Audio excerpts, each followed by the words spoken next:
एक दिन मैं दुबई में था घूमने के लिए एक होटल में, और मैं और मेरी वाइफ वहां से निकल रहे थे। तो एक ऑफिस था वहां पे किसी कंपनी का, तो वो जो कंपनी वाले व्यक्ति थे वो हमें इनवाइट करने लगे बाहर से, प्लीज कम, ये आपको अपार्टमेंट देखो, ये घर देखो, आप देख। हमने कौन सा लेना था, असी भड़ के होते चलो टाइम पास करते हैं 5 मिनट।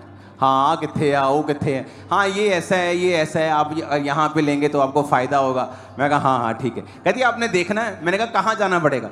मैं कहा नहीं हम टूरिस्ट हैं, मेरे पास गाड़ी नहीं है, तो कहाँ। कहते नहीं आप चिंता मत करो, गाड़ी हम मंगवा के देंगे। मैंने कहा ठीक है, अगर आप गाड़ी मंगवा के तो चलते हैं, नाले झूठे ले आवांगे। तो गाड़ी आई, हमें ले गई। वो मेरे को एक जगह ले गया, उसने कहा ये वाला घर है। हम घर में गए, हमने घर पसंद कर लिया। कहा हाँ बहुत अच्छा है बहुत अच्छा है। उसको मालूम था कि मेरी बैकग्राउंड क्या है। उसने कहा ये वाला घर है। मैंने कहा ठीक है, लेकिन कितने का? इतने का। मैंने कहा इतने पैसे मेरे पास नहीं। वो कहता जान दो जनाब, तू तो हमें पूरा महल्ला खरीद लो। मैं कहा यार मैं अपने लिए लेना, चर्च ने नहीं लेना। चर्च का पैसा अलग है, मेरा पैसा अलग है। मेरे पास पैसे नहीं है इतने कि मैं इतना बड़ा घर खरीद लूँ। कहता कोई नहीं, तुम चिंता ना करो, मैं तो बैंक तो ना लोन करा देना। मैं कहा मैं लोन भी नहीं लेता हूँ। कहता अच्छा फिर ऐ करते हैं आप कोई ऐसा दा सिस्टम बना लांगे कि तुसी घर भी ले लोगे तो तुहानू इंटरस्ट भी नहीं पाएगा और घर भी तुहाडा हो जाएगा। तुसी 2-3 साल च उन्होंने पैसे दे दियो। मैं कहा एक ठीक है चलेगा। एडवांस भेज दिया। बाद कहता नहीं सर होया नहीं, तुहानू लोन ही लेना पैना। उसने फंसा लिया मेरे को। फिर मेरी पेमेंट गई हुई थी थोड़ी सी, फिर मुझे लोन लेना पड़ा और मैंने वो घर लिया। अब वो लोन की किस्त मुझे ना देनी पड़े।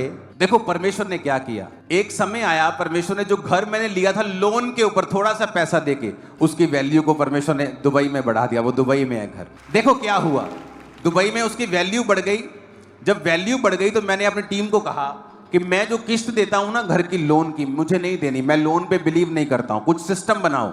उस घर को हमने रीलोन करके एक नया घर लिया और उस घर को रेंट पे चढ़ाया। अब वो अपनी किस्त भी देता है और मेरी किस्त भी देता है। हालेलुया। अब इमेजिन करो मेरे पास 2 घर हैं और बिना पैसे के प्रभु ने मुझे दिए हैं, फेवर के साथ। कितने मेरी बात को समझ रहे हैं। जब मैं सेवकाई में आया तो शैतान मुझसे ये कहता था कि तू चर्च से पैसा नहीं लेता, लेकिन तू खुद तेरे पास क्या है।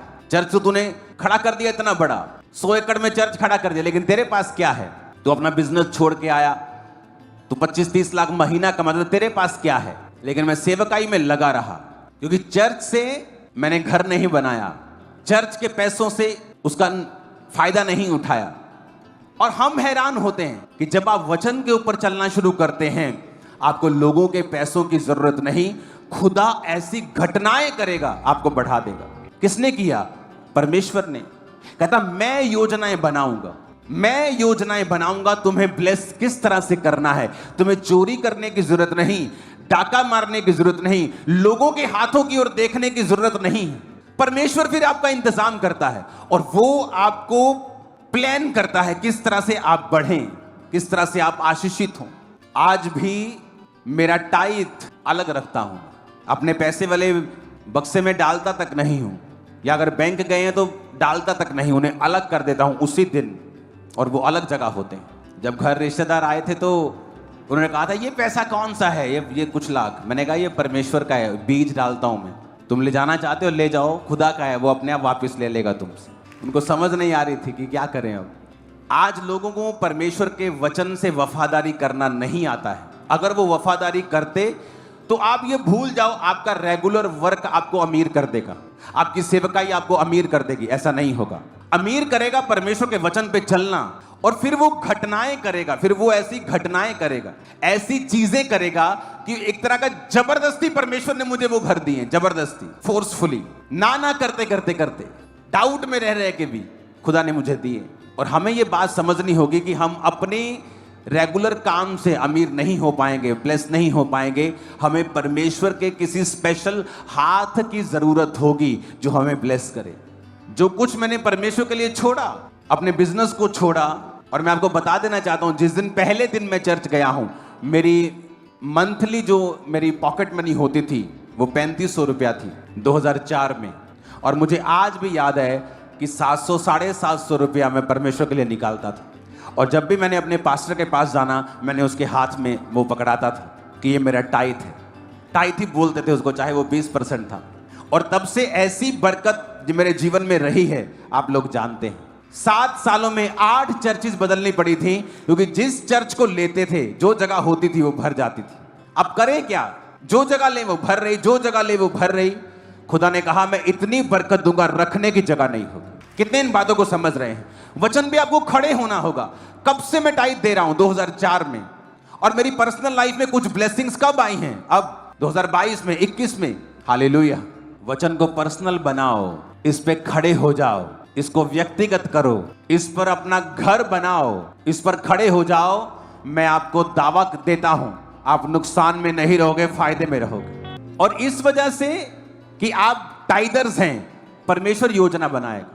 आप वचन पे खड़े हैं कि प्रभु तेरे वचन में लिखा है तुझ में की गई मेहनत व्यर्थ नहीं होती। आप जब भी प्रार्थना करते हैं, जब भी मेहनत करते हैं, इस वचन से करते हैं, प्रभु मैं ये मेहनत कर रहा हूं, तुझ में की गई मेहनत व्यर्थ नहीं जाती, नहीं जाएगी व्यर्थ। जिस भाई के लिए आप प्रार्थना कर रहे हो, मसीह में आए 2 साल हो गए, 3 साल हो गए, आप करते रहेंगे, वो मसीह में होगा, वो पति मसीह में होगा, वो पत्नी मसीह में होगी, वो फैमिली मसीह में होगी। करते रहो जो कर रहे हो परमेश्वर के नाम में। अब बात यह है कि उस वचन को आप कितना व्यक्तिगत, पर्सनल कितना लेते हैं। देखो वचन 2 सालों से लिखा हुआ है, कोई मिनिस्ट्री, कोई पास्टर उसे लेकर आशीषित हो रहा है और कोई विश्वासी वहीं का वहीं बैठा है। मैं आपको बता रहा हूं, परमेश्वर घटनाएं करेगा आपकी लाइफ में जो नेचुरल नहीं होगी, जो फोर्सफुल होगी। वो आपको ऐसी चीजों में ले जाएगा और आपको ब्लेस कर देगा, इतना जितना आपने सोचा भी नहीं। अब परमेश्वर ने ऐसा सिस्टम बनाया मेरी लाइफ में कि राह चलते चलते बिना किसी मर्जी के परमेश्वर ने मुझे वो घर दिए, और वो लोन फ्री भी हो जाएंगे कुछ ही महीनों के अंदर अंदर। कि किस तरह से परमेश्वर ने मुझे ब्लेसिंग दी, ये अनइमेजिनेबल। इसलिए तो उसने कहा कि जहां तू जाएगा मैं तुझे फेवर दूंगा। वो 750 रुपया, 700 रुपया टाइल जो मैं निकालता था, मुझे आज भी याद है। जो थोड़े में वफादार है वो ज्यादा में भी वफादार है। आज खुदा ने मुझे ज्यादा दिया है, मैं आज भी निकालता हूं। तब थोड़ा था, तब भी निकालता था, तब भी थोड़ा नहीं लगता था, क्योंकि मैं जस्ट टीन एज में था। तो मेरे लिए 3500 रुपया महीना बहुत अच्छा होता था, बढ़िया होता था, आसानी से सब काम होते थे। लेकिन मेरी फैमिली की ब्लेसिंग होती थी ऊपर, कि फैमिली के ऊपर ब्लेसिंग होती थी, क्योंकि मैं उस बिजनेस से पैसे लेता था, टाइथ निकालता था, तो उसके कारण मेरा बिजनेस भी आशीषित था। वचन को जब तक आप पर्सनल नहीं लेंगे, वचन पे खड़े नहीं होंगे, आप इसको व्यक्तिगत बनाकर लंबे समय तक इस पर नहीं चलेंगे, ये कभी फल नहीं लाएगा। क्योंकि अगर चट्टान के ऊपर घर बनाना है, वचन के ऊपर, मसीह के ऊपर वचन से घर बनाना है, तो आपको टाइम लगेगा, एफर्ट लगेगा, आपको पसीना आएगा, आपकी मेहनत होगी। लेकिन जब घर बन जाएगा वो आपको मजा देगा, आप वाव वाव करेंगे, ब्लेस होंगे आप और आशीषित करेंगे खुदाबंद के नाम को हमेशा।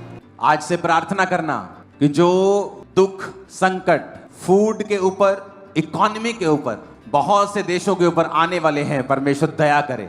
क्योंकि हमारे मसीह लोग भी, क्रिश्चियन लोग भी वहां रहते हैं, कि परमेश्वर मर्सी करे और दया करे। शैतान मारने के लिए आया और जीसस प्यार करने के लिए और जोड़ने के लिए आए।